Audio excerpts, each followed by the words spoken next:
নিজকে উলংঘ কৰি সামাজিক মাধ্যমত ৰিলছ বনোৱা ছোৱালী বোৱাৰীসকলক কঠোৰ শাস্তিৰ দাবী জনালে। বোৱাৰীক হত্যা কৰা হত্যাকাৰীকেইটাক কঠোৰৰ পৰা কঠোৰ শাস্তি প্ৰদান কৰিবলৈ দাবী জনালে। যৌতুক বিচাৰি বোৱাৰীক নিৰ্যাতন চলোৱা সকলৰ শাস্তিৰ দাবী জনালে।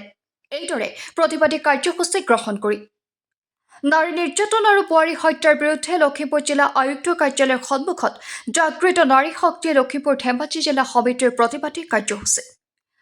শুকুৰবাৰে জাগৃত নাৰী শক্তি লখিমপুৰ ধেমাজি জিলা সমিতিয়ে বোৱাৰীসকলৰ নিৰাপত্তা বিচাৰি তথা অত্যাচাৰী একাংশ পুৰুষ আৰু হত্যাকাণ্ডৰ লগত জড়িত থকা সকলৰ চৰম শাস্তি বিচাৰি এইদৰে প্ৰতিবাদী কাৰ্যসূচী গ্ৰহণ কৰে।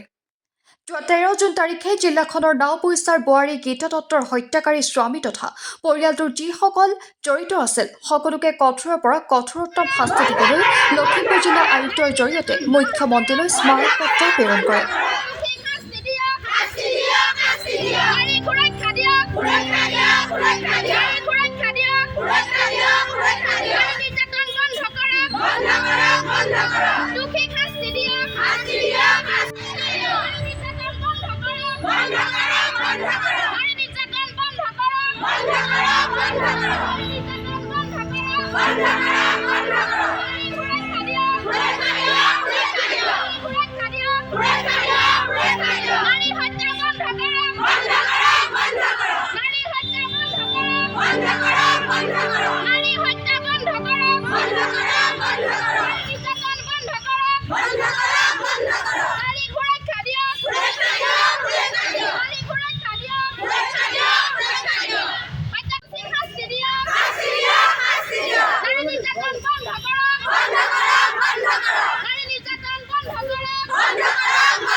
হয়, আমি জাগৃত নাৰী শক্তি সমিতি লখিমপুৰ ধেমাজি দুখন জিলাৰ আজি সকলো মহিলা আমি এইটো কাৰণে ওলাই আহিছোঁ, কাৰণ আপোনালোকে দেখি আহিছে বিগত সময়ছোৱাত আমাৰ অসমৰ বিভিন্ন জিলাকে ধৰি লখিমপুৰ আৰু ধেমাজি জিলাতো কেনেধৰণে বোৱাৰীক হত্যা কৰি থকা হৈছে।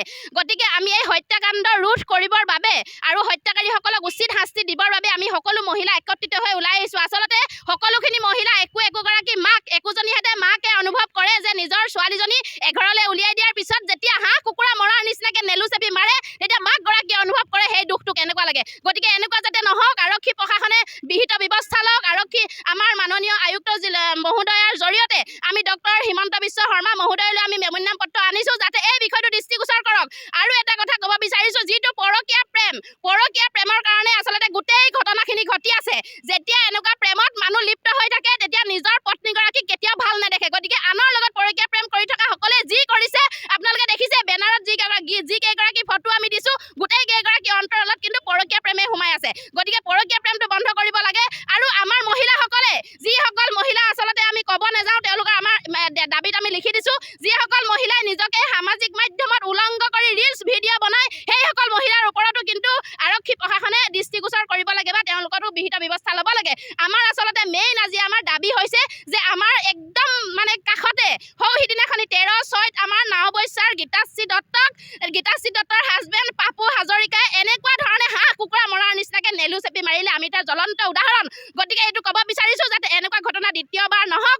এই পাপু হাজৰিকাক যাতে উচিত শাস্তি দিয়ক, এনেকুৱা দৃষ্টান্তমূলক শাস্তি দিয়ক যাতে আৰু এগৰাকী মহিলাক মাৰিবলৈ কোনোবা হাজবেণ্ডে ভয় কৰে বা কোনোবা স্বামীয়ে ভয় কৰে, হাত তুলিবলৈ ভয় কৰে। গতিকে আমি সেইটো কাৰণে সকলো মহিলা আজি একত্ৰিত হৈ প্ৰতিবাদ কৰিছোঁ যাতে মহিলাসকলক নিৰ্যাতন কৰা বন্ধ কৰক, মহিলাসকলক হত্যা কৰা বন্ধ কৰক।